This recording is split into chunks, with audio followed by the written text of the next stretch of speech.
A war that lasted nearly 3 decades, a history of powerful queens and ancient kingdoms, and an economy built on a single, precious resource.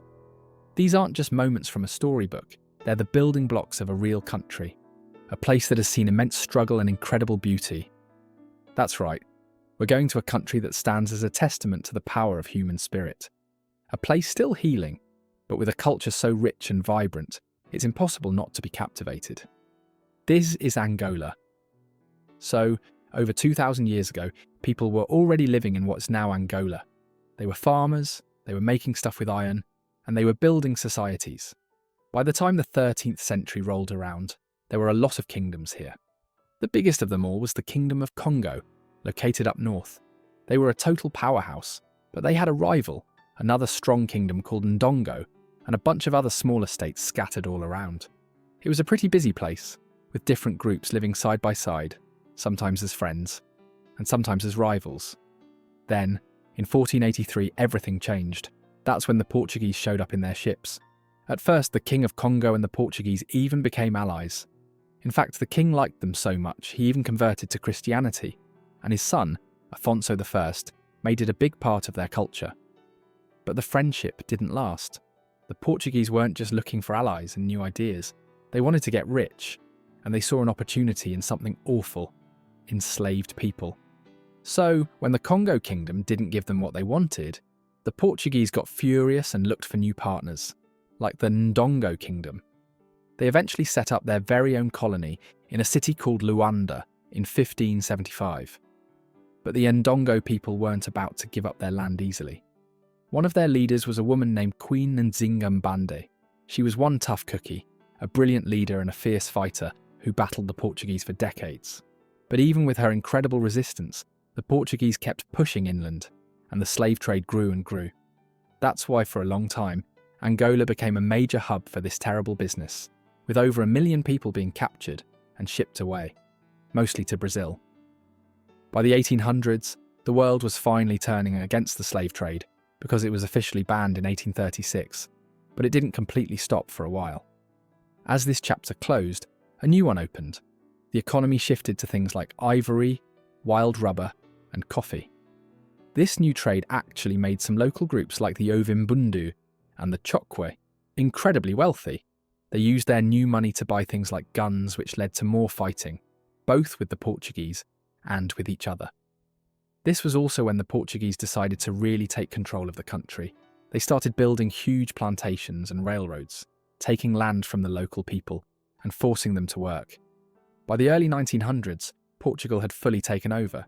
They got rid of the old kingdoms and made everyone follow their rules.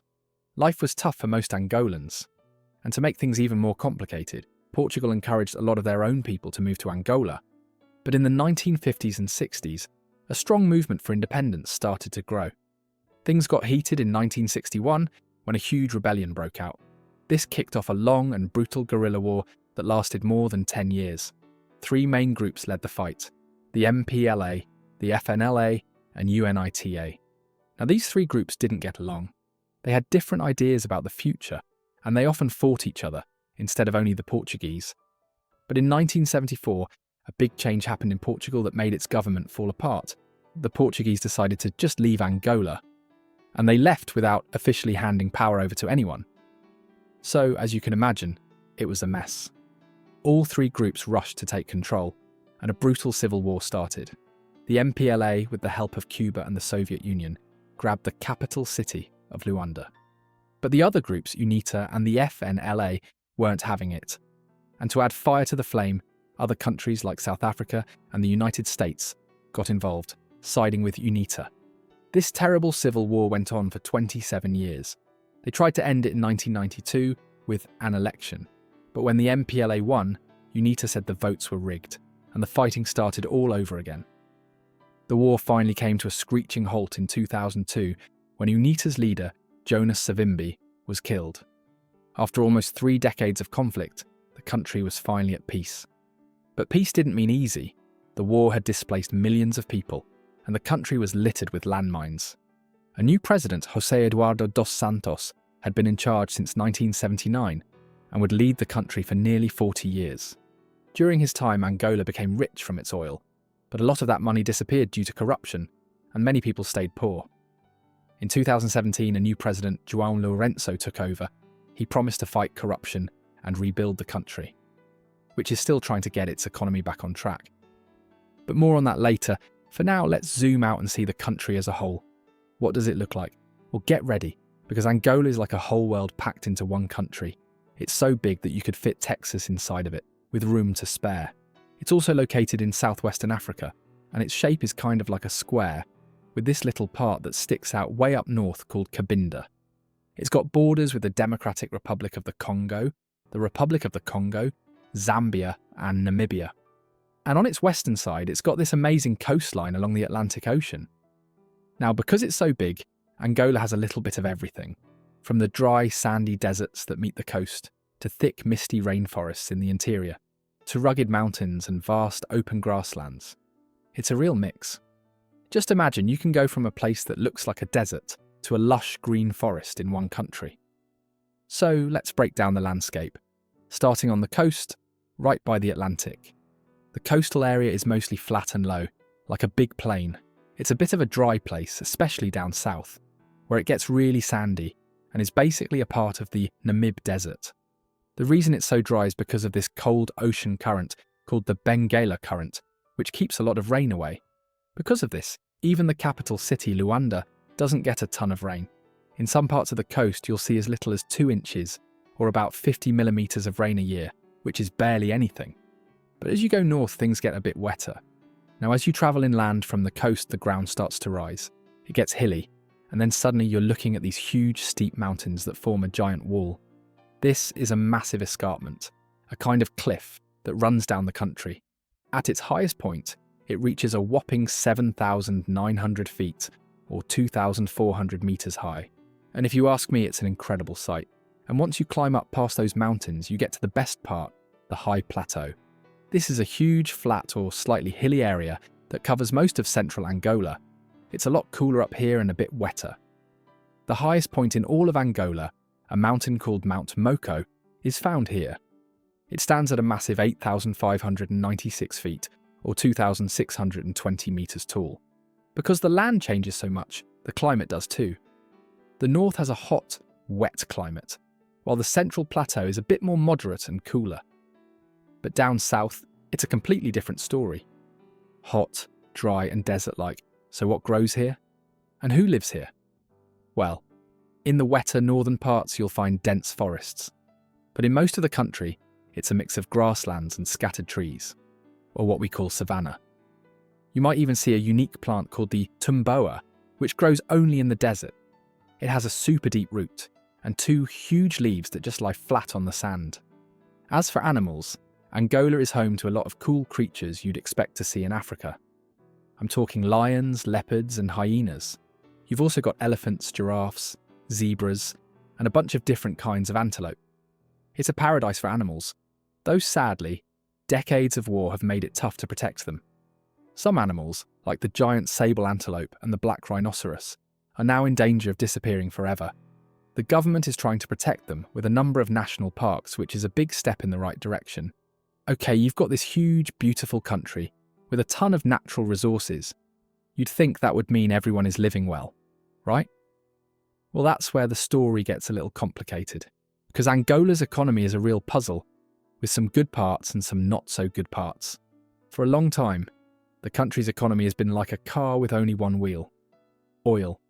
Angola is one of the biggest oil producers in Africa, and in 2024, its economy was worth about $80.4 billion. But here's the problem. When you rely on just one thing, you're in trouble if the price of that thing drops. So when oil prices go down, Angola's economy takes a hit. And what's more, a lot of that oil money hasn't really made it to the everyday person. In fact, even with all its wealth, about 31% of Angolans still live in poverty. This is a big reason why people get frustrated. Recently, the government tried to cut back on some of the money they were spending on things like fuel. When they did, the price of diesel went up, and that was the last straw for many people. Thousands took to the streets to protest, saying, "We're hungry." It was a powerful reminder that even with all the money from oil, life is still a struggle for a lot of people. But it's not all bad news. The government knows they have a problem and they're trying to fix it. They know they can't just rely on oil forever. So they're trying to diversify the economy, which is a fancy word for saying they want to add more wheels to their economic car. Right now, they're focusing on things like farming, fishing, and even mining to make sure they have other ways to make money. And they've actually made some good progress recently.